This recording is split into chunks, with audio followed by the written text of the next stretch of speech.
இன்றைய தியானம். எல்லாரும் ஒரே ஞான பானத்தை குடித்தார்கள். எப்படியெனில் அவர்களோட கூட சென்ற ஞான கன்மலையின் தண்ணீரை குடித்தார்கள். அந்த கன்மலை கிறிஸ்துவே. 1 கொரிந்தியர் 10:4.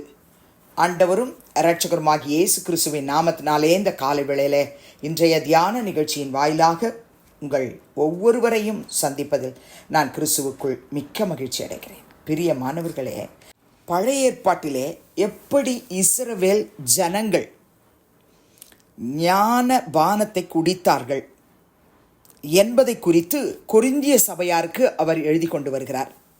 நீங்கள் 1ஆம் வசனத்திலிருந்து படிச்சிங்கன்னு சொன்னால், இப்படி இருக்க சகோதரரே, நீங்கள் எவைகளை அறிய வேண்டும் என்று இருக்கிறேன் என்றால், நம்முடைய பிதாக்கள் எல்லாரும் மேகத்துக்கு கீழாய் இருந்தார்கள், எல்லாரும் சமுத்திரத்தின் வழியாய் நடந்து வந்தார்கள், எல்லாரும் மோசைக்குள்ளாக மேகத்தினாலும் சமுத்திரத்தினாலும் ஞானஸ்நானம் பண்ணப்பட்டார்கள், எல்லாரும் ஒரே ஞான போஜனத்தை புசித்தார்கள், எல்லாரும் ஒரே ஞான பானத்தை குடித்தார்கள். எப்படியெனில் அவர்களோடே கூட சென்ற ஞான கன்மலையின் தண்ணீரை குடித்தார்கள். அந்த கன்மலை கிறிஸ்துவே என்று சொல்லுகிறார்.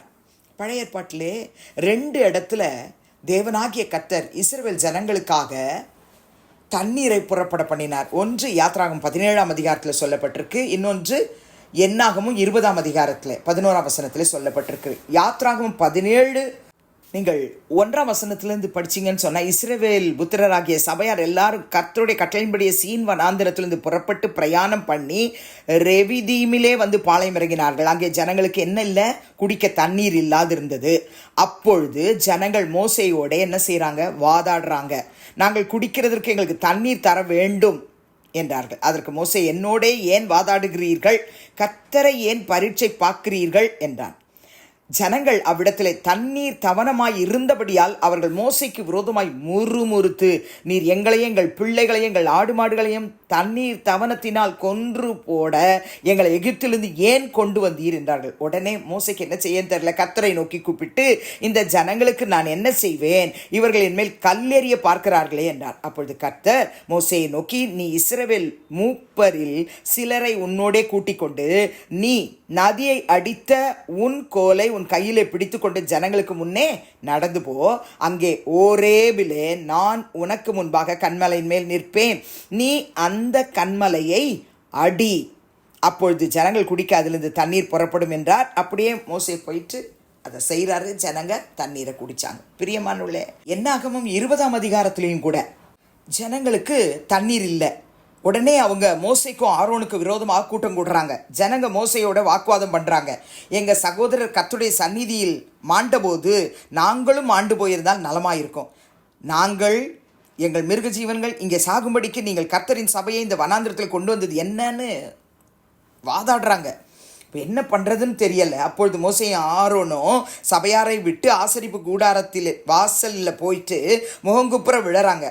கர்த்தருடைய மகிமை அவர்களுக்கு காணப்பட்டது என்று பார்க்கிறோம். கர்த்தர் மோசையை நோக்கி, நீ கோலை எடுத்துக்கொண்டு நீ உன் சகோதரனாகிய ஆரோனும் சபையாரை கூடி வர செய்து அவர்கள் கண்களுக்கு முன்னே கன்மலையை பார்த்து பேசுங்கள், அப்பொழுது அது தன்னிடத்தில் உள்ள தண்ணீரை கொடுக்கும். தொடர்ந்து நீங்கள் அந்த வசனத்தை வாசிச்சுட்டே வந்தீங்கன்னா, மோசை என்ன பண்ணுறாருனா, கொஞ்சம் நிதானத்தை இழந்து கோவப்பட்டுட்டு கர்த்தர் பேசுன்னு சொன்ன அந்த கன்மலையை அடிச்சிட்டாரு. ஆனால் கர்த்தர் அவர் சொன்ன வார்த்தையின்படி ஜனங்களுக்கு தண்ணீரை ஏராளமாக புறப்பட பண்ணினார். சபையாரெல்லாம் குடித்தாங்க, மிருகங்களும் குடிச்சுது. ஆனால் கர்த்தர் மோசேயையும் ஆரோனையும் நோக்கி, இஸ்ரவேல் புத்திரன் கண்களுக்கு முன்பாக என்னை பரிசுத்தம் பண்ணும்படி நீங்கள் என்னை விசுவாசியாமற் போனபடியால் இந்த சபையாருக்கு நான் கொடுத்த தேசத்துக்குள் நீங்கள் அவங்கள கொண்டு போவதில்லைன்னு சொல்லிட்டார். இந்த சம்பவத்தை கொரிந்திய சபையாருக்கு அப்போஸ்தலனாகிய பவுல் எழுதிட்டு வர்றாரு. அவர் வேற யாரும் இல்லை, கன்மலை ஆகிய கிறிஸ்து இயேசுவே. பழைய ஏற்பாட்டில் யாத்ராகமம் 17ஆம் அதிகாரத்திலையும் என்னாகமோ 20ஆம் அதிகாரத்திலையும் தண்ணீரை புறப்பட பண்ணினவர் கன்மலை ஆகிய இயேசு. கற்பாரிலிருந்து தண்ணீரை கொடுத்தவர் இயேசுன்னு சொல்கிறாரு. அந்த இயேசு யோவான் 4ஆம் அதிகாரத்தில் சமாரிய ஸ்திரீ கிட்ட பேசிட்டு வர்றாரு. 4ஆம் அதிகாரம் ஃபுல்லாக நீங்கள் படித்து பார்த்தீங்கன்னா உங்களுக்கு விளங்கும். 4ஆம் அதிகாரம் 10ஆம் வசனத்திலேயும் 4ஆம் அதிகாரம் 14ஆம் வசனத்திலையும் வாசிச்சிங்கன்னு சொன்னால் அந்த சமாரிய ஸ்திரீனிடத்தில் இயேசு கிறிஸ்து சொல்லுவார், நீ தேவனுடைய ஈவையும் தாகத்துக்கு தா என்று உன்னிடத்தில் கேட்கிறவர் இன்னார் என்பதை அறிந்திருந்தாய், ஆனால் நீயே அவரிடத்தில் கேட்டிருப்பாய், அவர் உனக்கு ஜீவ தண்ணீரை கொடுத்திருப்பார்ன்னு சொல்லி. இங்கு யாக்கோபின் கிணறை குறித்து அந்த சகோதரி இயேசு கிறிஸ்து கிட்ட பெருமையாக பேசிட்டு வராங்க. இயேசு கிறிஸ்து சொல்கிறாரு, உன்கிட்ட தாகத்துக்கு தானு கேட்டவர் யாருன்னு தெரிஞ்சிருந்தா நீயே அவரிடத்தில் கேட்டிருப்பாய், அவர் உனக்கு ஜீவ தண்ணீரை கொடுத்திருப்பார்னு சொல்றார். 14ஆம் வசனத்துல, நான் கொடுக்கும் தண்ணீரை குடிக்கிறவனுக்கு ஒரு காலம் தாகம் உண்டாகாது, நான் அவனுக்கு கொடுக்கும் தண்ணீர் அவனுக்குள்ளே நித்திய ஜீவகாலமாக ஊறுகிற நீரூற்றாயிருக்கும் என்று இயேசு சொல்லுகிறார். தன்னை குறித்து தான் அவர் சொல்றார். ரட்சிப்பின் சந்தோஷத்தை பெறாத சகோதரனே சகோதரியே, இந்த கன்மலையாகி இயேசு கிறிஸ்துவின் இடத்துல வந்து யோவான் 7ஆம் அதிகாரம் 37ஆம் வசனத்தில் இயேசு சொல்றத நீங்க படிச்சு பார்த்துட்டு அவர்கிட்ட உங்களை ஒப்பு கொடுங்க.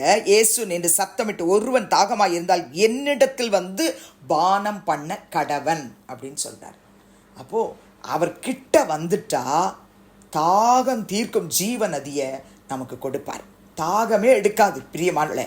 அவரிடத்தில் வருகிறவர்களுக்கு ரட்சிப்பின் சந்தோஷத்தையும் தருவார், அவரிடத்தில் வருகிறவர்களுக்கு பரிசுத்தாவியின் சந்தோஷத்தையும் தருவார். இந்த ரெண்டும் இயேசு கிறிஸ்து கிட்ட இருந்தா நமக்கு கிடைக்கும் பிரியமானவர்களே. இந்த ஞான கண்மலையாகிய கிறிஸ்து இயேசுவின் இடத்துல வர்றவங்களுக்கு ரட்சிப்பும் கிடைக்கும், பரிசுத்தாவினால் உண்டாகிற சந்தோஷமும் கிடைக்கும். செபிக்கலாமா? பரலோக பிதாவே, இயேசுவின் நாமத்தில் உம்முடைய சமூகத்துக்கு நாங்கள் வருகிறோம். 1 கொரிந்தியர் 10:4 வாசித்த அந்த கன்மலை கிறிஸ்துவே என்று சொல்லி நாங்கள் தியானித்தோம். கன்மலையாகிய கிறிஸ்துவே, பழைய ஏற்பாட்டிலே இஸ்ரவேல் ஜனங்களுக்கு ஒரே பர்வதத்தில் அவர்கள் தாகம் தீர்க்கும் ஜீவநதியாய் புறப்பட்டு வந்தீரே. என்னாகும் 20ஆம் அதிகாரத்திலும் 11ஆம் வசனத்திலே அவர்கள் தாகத்துக்கு ஆமேன் கண்மலையிலிருந்து நீ தண்ணீரை புறப்பட பண்ணி அவர்கள் தாகத்தை தீர்த்தீரே. புதிய ஏற்பாட்டிலே சமாரிய ஸ்திரீனிடத்தில் ஆமேன் ஆண்டவரே ஜீவ தண்ணீரை குறித்து பேசினீரே. ரட்சிப்பின் சந்தோஷத்தை பெறாத ஒவ்வொரு சகோதரனும் சகோதரியும் உம் மண்டையிலே வருவார்களாக, இன்றைக்கு வருவார்களாக. தாகமாய் இருக்கிறப்பா, என்னை ரட்சியும், என் குடும்பத்தை ரட்சியும், எங்களை முழுவதுமாய் ரட்சிப்பின் சந்தோஷத்தால் அலங்கரியும் என்று கேட்பார்கள். ஆனால் கர்த்தர் அவர்களை ரட்சிப்பீராக. கண் மலையாகிய கிறிஸ்து இயேசுவின் இடத்தில் வந்து ஒவ்வொருவரும் பானம் பண்ணத்தக்கதாக பரிசுத்த ஆவியானவரையும் கர்த்தர் அவர்களுக்கு தந்து வழிநடத்த வேண்டுமாய் செபிக்கிறோம். ஆசீர்வதியும் இயேசுவின் நாமத்தில் பிதாவே, ஆமென். கிறிஸ்துவுக்குள் பிரியமானவர்களே, இந்த நாளிலே கர்த்தர் தாமே உங்களோடு கூட இருப்பாராக, உங்களை ஆசீர்வதிப்பாராக, உங்களை நடத்துவாராக. ஆமென்.